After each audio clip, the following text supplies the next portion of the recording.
Estamos iniciando mais um programa Escola de Paz com a série Aleitamento Materno. No começo do século passado e até os anos 40, os pediatras diziam que o estômago do bebê devia ser educado, com horários rígidos de amamentação. Tinham até o suporte de uma corrente de psicólogos, segundo a qual a formação do caráter deve começar do nascimento e através da disciplina. A mamada de 4 em 4 horas foi estabelecida como um ideal pela observação de crianças de classe média europeia que acordavam para mamar de 4 em 4 horas. Só o bebê médio não sofria com esse horário.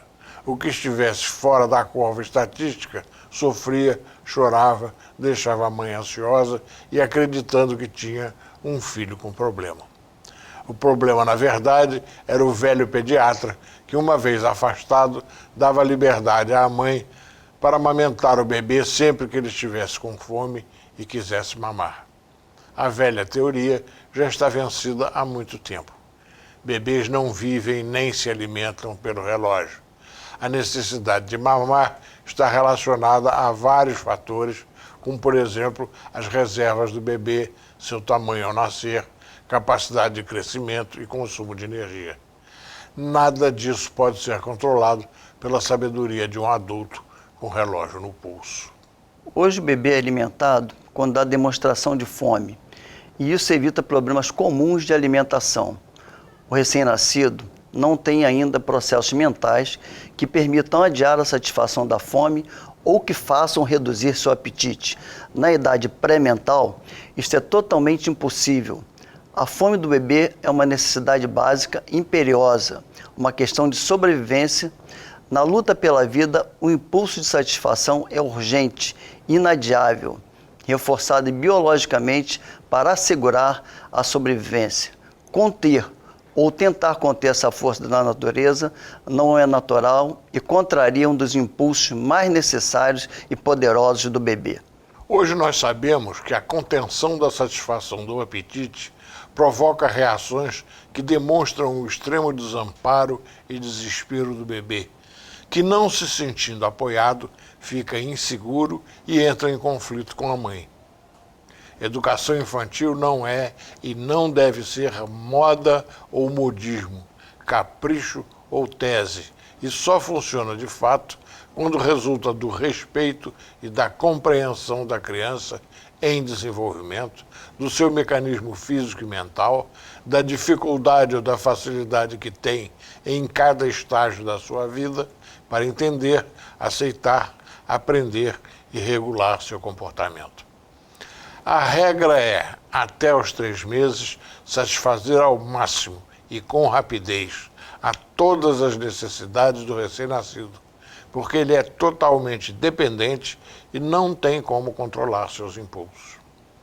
Não há um método de educar crianças, mas um método para uma criança em particular, em um determinado estágio do seu desenvolvimento. O que é certo e aconselhável agora pode ser errado e absolutamente desaconselhável em outro momento do desenvolvimento da criança. Antes dos 3 meses, o bebê precisa ser satisfeito. Mas aos 3 anos, sua gratificação total vai fazer dele uma criança sem limite, egocêntrica e grosseira. Pais bem informados mudam conforme seu bebê muda, e muitos dos problemas da criança surgem nos pontos críticos de cada fase do desenvolvimento. Na verdade, eles devem crescer juntos. Por incrível que pareça, a amamentação desperta inveja e ciúme, inclusive em pessoas da família e até no marido. Até sem perceber, a verdadeira motivação, invejosa e ciumento, costumam fazer pressão para que a mãe deixe de amamentar seu bebê. Os argumentos variam muito e são quase incontáveis, juntando a desinformação, o preconceito, a ignorância e a superstição. Invejosos geralmente são mulheres que, por qualquer motivo, não foram capazes de amamentar os próprios filhos. E ciumentos, os homens, maridos e filhos mais velhos que se sentem excluídos. O importante é que a mãe esteja suficientemente preparada e consciente, que não fique tensa e continue a amamentar. Um bom exercício para cortar a tensão, relaxar, é fazer alguns exercícios de respiração profunda antes da mamada ou tomar um banho morno. Felizmente, a situação de ciúmes tem melhorado e homens têm percebido seu papel de pais, mas isso ainda acontece com mais frequência do que se deseja hoje. Evite sempre tomar remédio sem prescrição médica. Muitos deles interferem na lactação ou passam para o bebê na mamada. Um mês após o parto, muitas mulheres sentem uma nítida redução da quantidade de leite durante alguns dias. É uma ilusão que geralmente coincide com o reinício da atividade sexual. Não há prejuízo para o bebê, mas como as necessidades dele estão aumentando, pode ser que chore reclamando de fome. É só dar de mamar com mais frequência. Não ceda à tentação e aos conselhos para trocar a amamentação ao peito por mamadeira. Pior ainda é introduzir a mamadeira para o bebê não chorar. Como mamar na mamadeira é mais fácil, ele certamente forçará a troca. Vale lembrar que a hora de mamar não é só a hora do bebê comer. É hora de dar atenção, apoio, carinho, muito contato físico e pessoal, mais intimidade, mais afeto para o bebê desenvolver-se afetivamente e ser capaz de amar. Este é mais um programa da série sobre amamentação ao peito que a Escola de Pais está fazendo para promover a alimentação correta dos bebês e aumentar a proporção de mães que amamentam. No Brasil, ela ainda é muito baixa. Só 57% das mães amamentam seus filhos. Hoje temos a presença da doutora Carmen Elias, presidente do Comitê de Aleitamento Materno da Sociedade de Pediatria do Estado do Rio de Janeiro. Muito obrigado pela sua presença. Eu que agradeço o convite e a oportunidade da gente conversar sobre um assunto muito importante, né? Nós que defendemos fortemente a amamentação ao peito, costumamos cometer um sério erro, não levar em conta que, em certos casos, essa amamentação é impossível, mesmo que a mãe queira amamentar e tenha condições para isto. Que casos são esses, doutora Carmen? Graças a Deus, hoje a gente pode até quase que contar nos dedos, né, os momentos de impossibilidade, né? Um deles ainda bem remoto, mas ainda existe, são as mães soropositivas, né, e que podem, através do leite, transmitir a doença para o seu filho. Já conseguimos reduzir a transmissão da AIDS através do protocolo ao nascimento para quase que 0% de transmissão vertical, né? Mas ficaríamos com um risco aí do aleitamento. É claro que isso no nosso país, países subdesenvolvidos, em que não existirá outro alimento, cada momento é questionado. Uma segunda situação são algumas drogas, né? E hoje também quase que enumeramos essas drogas, mais as drogas aí de mulheres que estão fazendo algum tratamento para uma doença oncótica, e aí sim nós vamos valorizar essa suspensão, e alguns outros medicamentos, mas que não adianta citar, porque cada caso vai ser um caso, às vezes dose dependente, drogas em que vão depender da dose que está sendo administrada a essa mulher. E também aquelas dificuldades por erro nosso profissional de saúde, que deixamos de algum momento orientar melhor, né? Toda mulher ela é preparada para aleitar, ponto, não tem como. Então, se em algum momento isso não está dando certo, vamos rever nossos conceitos, vamos rever nossas práticas e ver em que momento a gente deixou de colaborar, né? Muitas mães entram em crise depressiva quando constatam que não podem amamentar seu bebê e imaginam que a mamadeira é uma espécie de condenação para os filhos. É isso mesmo? Tem que ser bem trabalhado. Que é um exemplo clássico, é uma mulher que fez cirurgia de mama, mas com redução dessa glândula. Ela vai ter dificuldade. Existe um mito e um tabu aí entre as cirurgias de correção de mama. Quando é por aumento dessa mama, as técnicas de cirurgias plásticas, hoje bastante modernas, elas colocam uma prótese por trás da glândula. Fato esse que não vai impedir em momento nenhum essa mulher aleitar, desde que bem orientada e consciente. Agora, existe a redução da glândula, né, no próprio tecido mamário, que em alguma situação pode realmente dificultar, sim. Às vezes, com apoio e com vontade, ela vai vencer isso por algum momento. Agora, nós percebemos que quem manda é a nossa cabeça, né?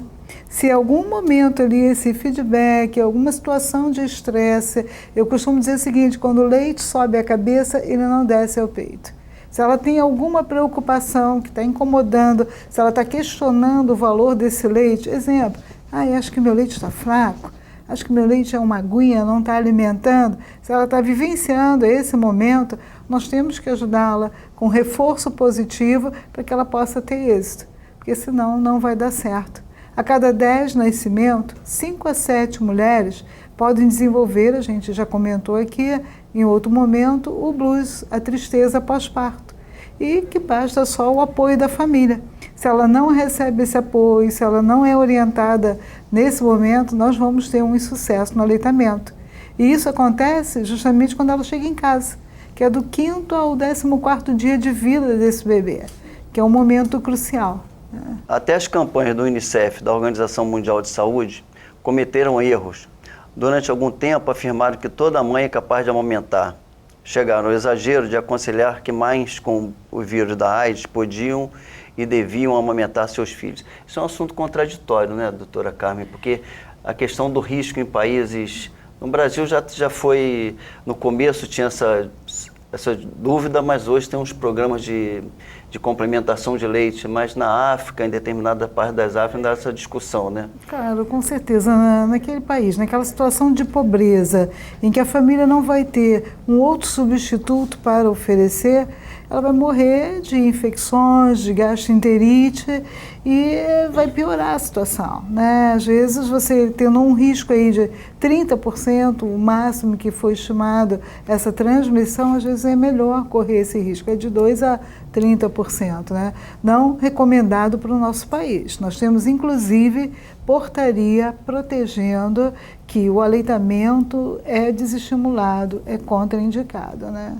Há uma situação felizmente rara que atinge cerca de 5% das primíparas, ter pouco leite, e é preciso não desistir da amamentação e insistir com o bebê ao peito, verificando se a posição está correta. O leite acaba vindo. Mas é preciso cuidado para que o bebê não fique em risco de desnutrição e desidratação, porque às vezes eles não estão mamando e ninguém percebe. Outra situação também rara atinge 15% dos bebês.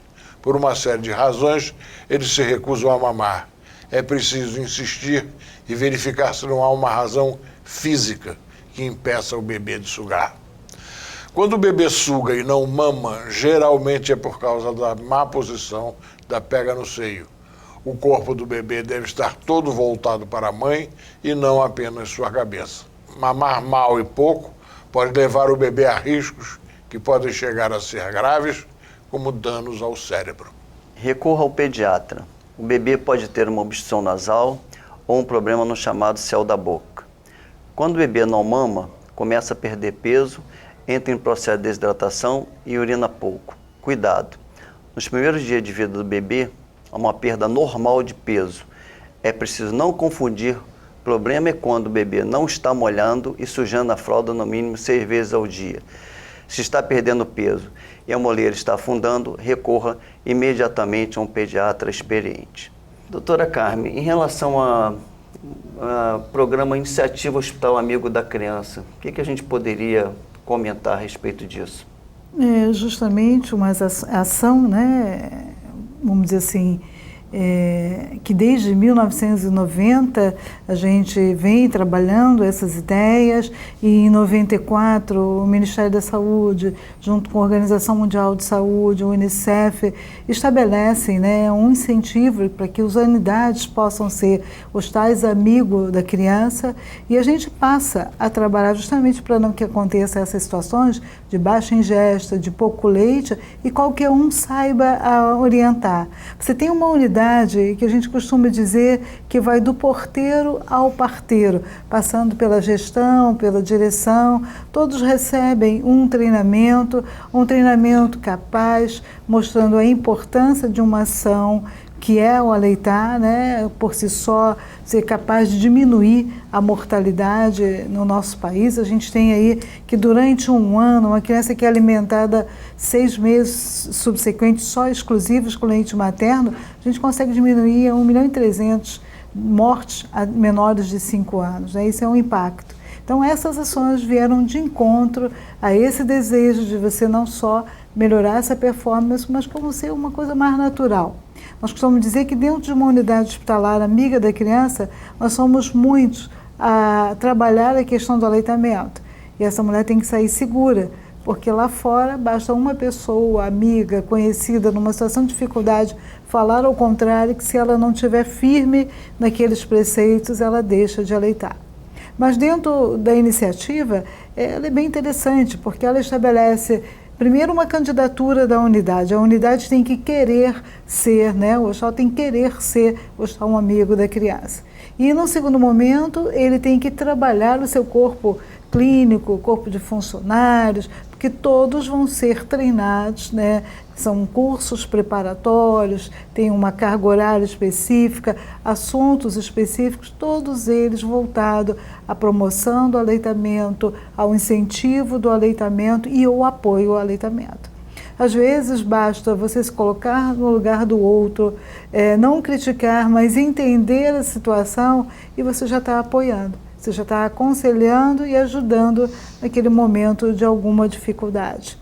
E deu certo, né? A gente conseguiu aumentar os índices de aleitamento nesse país inteiro.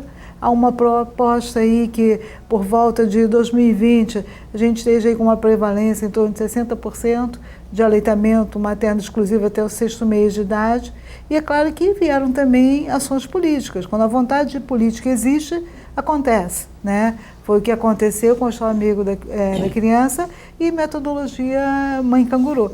Foram vontades políticas, entendendo que eram ações de cunho clínico e que geravam benefícios para esses sujeitos, essa população, né? Doutora, os hospitais não deviam ser todos amigos da criança? Sim, mas é muito difícil, sabia? Por exemplo, no Hospital Amigo da Criança, você não pode ter nenhuma forma de bicos, né? E a gente sabe do inconsciente lá, do senso comum, que as mães às vezes têm uma chuca, uma chupeta dentro lá da listinha do enxoval, ou se não tem, ganham, ou se não ganham, estão passando para pagar a conta numa farmácia e o que está pendurado em frente à sua vista não é uma lâmina de barbear, sim, uma chupeta ou uma madeira diferente, né? Então é uma questão de mostrar o malefício da introdução, por exemplo, de outros bicos, né?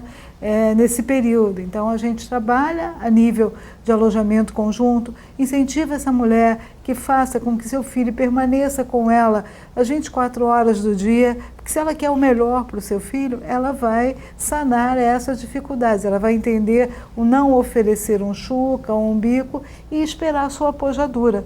O bebê, ele tem, vamos dizer assim, um jejum que é peculiar a ele.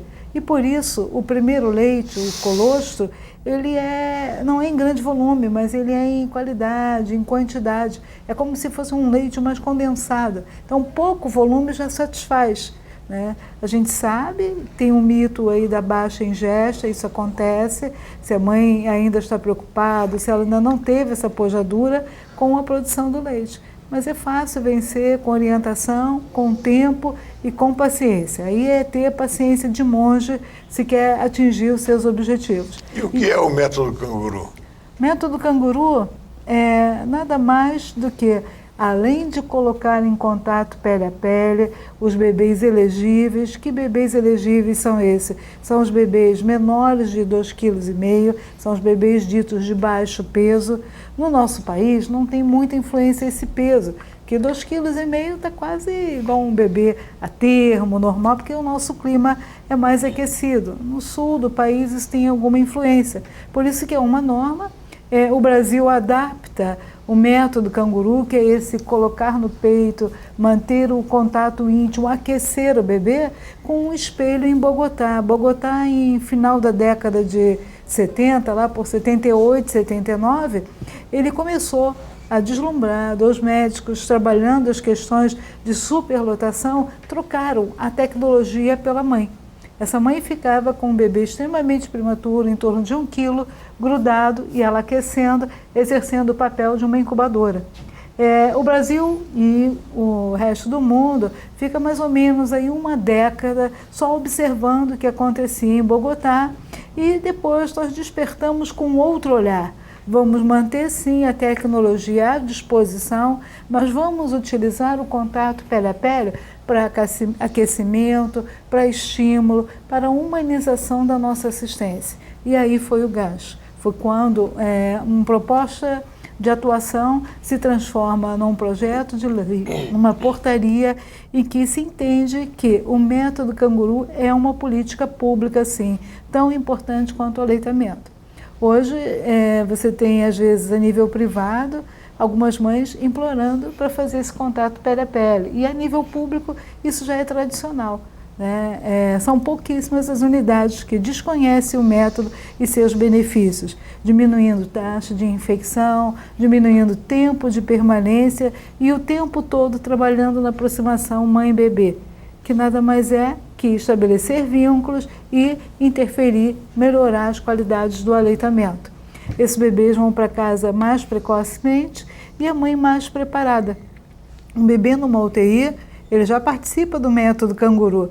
Mas como? Vai colocar em contato pele a pele? Pode sim, mesmo em assistência ventilatória, em ventiladores mecânicos, com cuidado, com o trabalho da equipe, ela já pode colocar pele a pele quando liberado pela equipe médica. Mas não é só o pele a pele, é o escutar a família, é valorizar a terapêutica dessa família nesse cuidado, é trocar informação, é usar um manuseio, vamos dizer assim, oportunista, porque se um bebê grave numa terapia intensiva, se eu for parar para ver, eu vou mexer nele mais de 320 vezes. Então, tem que ser oportunista. Todos os cuidados têm que ter o seu momento certo, e isso tudo é trabalhado dentro da metodologia canguru. Na segunda parte, na segunda etapa do bebê canguru, aí um pouquinho mais de 1 quilo, ele vai para uma unidade na qual a mãe permanece com esse bebê 24 horas. A maioria das maternidades separam de 4 a 6 leitos, algumas com 12 leitos, para esse manejo. Aqui no Brasil, um dos primeiros foi MIP e Santos, que desencadearam essas ações, e depois houve um replique. Hoje nós temos, nesse país, diversas unidades dominando a metodologia canguru. E a mãe fica com esse bebê, não obrigatoriamente, é oferecido, não há obrigatoriedade e nem discriminação para a mulher que não possa ficar, mas é oferecido, inclusive uma participação progressiva, ela define o tempo que ela vai ficar com o seu bebê no manejo canguru, e é fácil, porque aquela que permanece mais tempo, o bebê ganha peso mais rápido e vai embora para casa mais rápido. Por isso, a gente tentou diferenciar isso um pouco da substituição de tecnologia. Eu não quero, como êxito, utilizar o método canguru para mandar esse bebê mais rápido para casa e eu admitir outro. Não, eu quero a tecnologia e eu quero esse bebê dentro dessa tecnologia, seguindo os seus passos, dentro da sua normalidade. E a terceira etapa, esse bebê pós-alta, ele retorna à unidade com 48 horas, de acordo com critérios que a gente estabelece, alguns com 24 horas, e retorno para fazer um controle de como está esse aleitamento, como está seu ganho ponderal e trabalhar as questões dessa mulher que ela precisa. E geralmente aí já é uma equipe interdisciplinar. Nós tínhamos numa maternidade aqui no Rio de Janeiro um projeto Eu Sou Exemplo. Então nós pegávamos as mães cangurus, íamos com elas e seus bebês na posição canguru, que é uma faixa que ela coloca em contrato pele a pele, e ela ia visitar mães que estavam com o bebê com 27 semanas, 28 semanas, próximo às vezes ao termo, mas ainda no útero materno. E era uma troca assim maravilhosa. Ninguém tocava em ninguém, era troca de palavra, troca de vozes. E logo no início do projeto, várias vezes eu peguei mães chorando e fui ver se alguma coisa aconteceu, não foi legal para você. Não, doutora, eu fui exemplo e foi daí que a gente tirou o nome do projeto Eu Sou o Exemplo, né? Porque ela se sentiu numa situação anterior e não teve esse apoio, né? Era bem legal a gente participar como profissionais de saúde, que a gente não precisava falar nada, nós só ficávamos como mediador. A troca era entre mães, gestantes e puérperas, né? Muito interessante. Nós agradecemos muito a sua participação e encerramos aqui mais um Escola de Paz, que volta na próxima semana. Obrigado.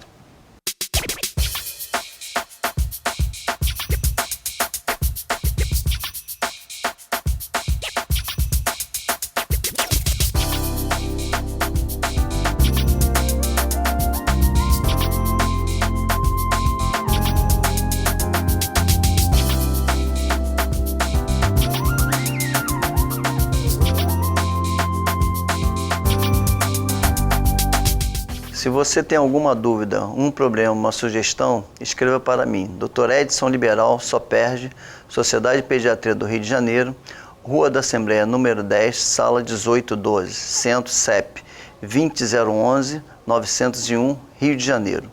Ou no e-mail secretaria@soperge.org.br.